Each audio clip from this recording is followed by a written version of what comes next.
بسم اللہ الرحمن الرحیم۔ ماں کا انتظار قسط نمبر 3۔ میں نے اپنے گھر والوں کو بھی نہیں بتایا ہے، یقیناً ان کو پولیس گرفتار کرے گی، مشکلات کا سامنا انہیں کرنا پڑے گا۔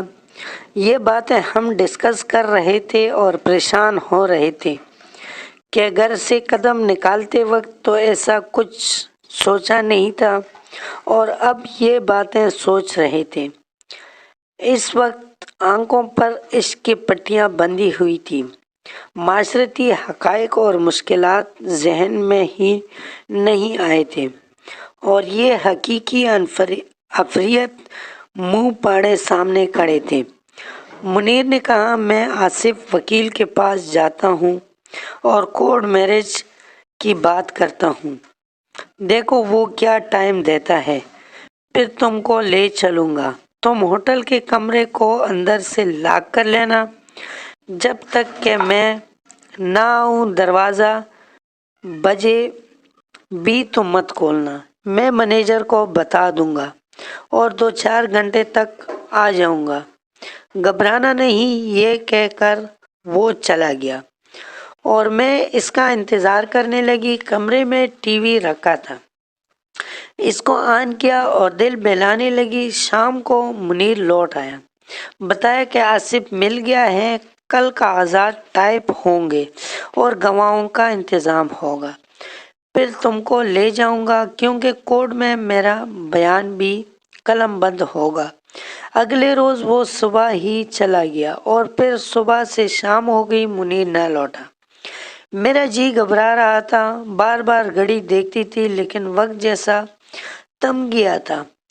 ٹی وی آن کیا تو ایک ہولناک خبر سنی کہ ہائی کورٹ کی بلڈنگ کے قریب ہی خودکش دھماکہ ہو گیا تھا، بہت سے پولیس والے اور راہگیر مر گئے اور بہت سے زخمی ہوئے تھے۔ یہ خبر سنتی کلیجہ تھام گیا، کیونکہ منیر بھی تو ادھر گیا ہوا تھا۔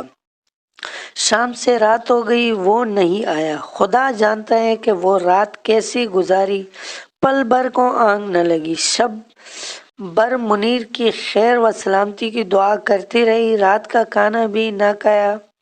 بیرے نے ایک بار در بجایا، مگر میں نے نہ کھولا اور نہ جواب دیا تو وہ لوٹ گیا۔ صبح ہوئی اور منیر نہیں آیا تو میں سمجھ گئی کہ کچھ ہو چکا ہے۔ دوپہر کو مینیجر نے فون کیا، ڈرتے ڈرتے میں نے ریسیو اٹھایا۔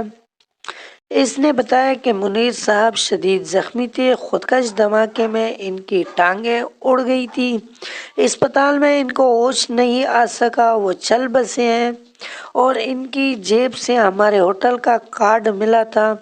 اسپتال والوں نے فون کیا، آپ ان کی گھر والوں کا پتہ دیں۔ میں نے منیر کے والد کا نمبر لکھوایا اور مینیجر سے کہا کہ ان کو میرا مت بتائے گا، کیونکہ ہم گھر والوں سے چوری چھپے نکلے تھے اور وہ کورٹ میرج کے سلسلے میں اپنے ایک وکیل دوست سے ملنے گئے تھے، بدنصیبی سے سانقے کی زد میں آ گئے۔ ایسا کہتے ہوئے میں رو رہی تھی، تب مینیجر نے کہا، گھبراؤ نہیں، مجھ کو اپنا بھائی سمجھو اور جہاں کہو میں پہنچانے کا انتظام کر دیتا ہوں، البتہ سامان آپ ساتھ نہیں لے جا سکتے ہیں، یہ ہمیں منیر صاحب کے وارثوں کے حوالے کرنا ہوگا۔ میں نے کہا ٹھیک ہے، میں تھوڑی دیر میں سوچ کر بتاتی ہوں۔ مینیجر پر مجھے اعتبار نہ تھا، یقیناً وہ مجھ کو پولیس کے حوالے کرنا چاہتا تھا، وہ محض مجھ کو تسلی دے رہا تھا۔ تبھی میں نے اپنے دانش میں چالاکی سے کام لیا، بیرے کو بلایا کہ 2000 روپے دیے اور کہا تم میرے بھائی ہو، کسی طرح مجھے یہاں سے نکالو، لیکن اس طرح کہ مینیجر کو خبر نہ ہو۔ بیرے نے کہا 2000 نہیں، اگر 5000 دو گی تو تمہیں یہاں سے ایسے نکالوں گا، کسی کو کانو کان خبر نہ ہوگی، ورنہ پولیس ابھی یہاں پہنچ جائے گی۔